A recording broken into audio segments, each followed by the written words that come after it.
যাদের কোরবানি করার ইচ্ছা আছে তারা জিলহজের চাঁদ ওঠার আগে আগে জিলকদ মাসের শেষ দিনের মধ্যে তাদের হাতের নখ, চুল, গোফ, অবাঞ্ছিত লোম এগুলো সব কেটে পরিষ্কার করে ফেলবেন এবং এই দশক আর সেগুলোতে হাত দিবেন না। কোরবানি করে তারপরে সেগুলো পরিষ্কার করতে চাইলে করবেন, এই দশকে আর হাত দিবেন না। নবী সাল্লাল্লাহু আলাইহি ওয়াসাল্লাম বলেছেন, মান আরাদা আন ইউদাহিয়া ফালা ইয়াখুয মিন শা'রিহি ওয়া আযফারিহি শাইআ। যে ব্যক্তি কোরবানি করার ইরাদা করেছে, নিয়ত করেছে, সেজন্য তার চুল, নখ এগুলো না কাটে। ওই 10 দিন জিলহজের চাঁদ উঠছে আর কাটবেন না, চাঁদ উঠার আগে আগে কেটে ফেলবেন এবং কোরবানির পরে যায় কাটবেন। এই 10 দিন বিরত থাকা। তবে অন্য আরো বিভিন্ন রিওয়ায়াত থেকে, বর্ণনা থেকে বোঝা যায় যে এই আমলটা শুধু যিনি কোরবানি করবেন তিনি নন, যিনি কোরবানি করবেন না, কোরবানি করার সামর্থ্য নাই, তিনি এই আমল করতে পারেন, তাহলে আল্লাহ তাআলা তাকে কোরবানি করার সওয়াব দান করবেন।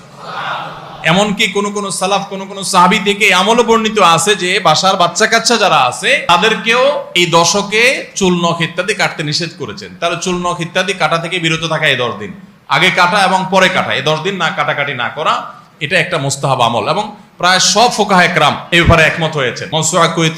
মাওসুআ ফিকহিয়া কুয়েতিয়ার মধ্যে লেখা হয়েছে যে ইত্তাফাকাল ফুকাহা, সব ফকিহগণ প্রায় একমত যে এই দশকে যিনি কোরবানি করবেন তিনি তো বটেই, কোরবানি যিনি করবেন না তাদের তরফ থেকেও চুল, নখ এগুলা কাটা থেকে বিরত থাকা মুস্তাহাব। তাহলে 6 নম্বর আমল গেল চুল, নখ ইত্যাদি দশক না কেটে থাকা।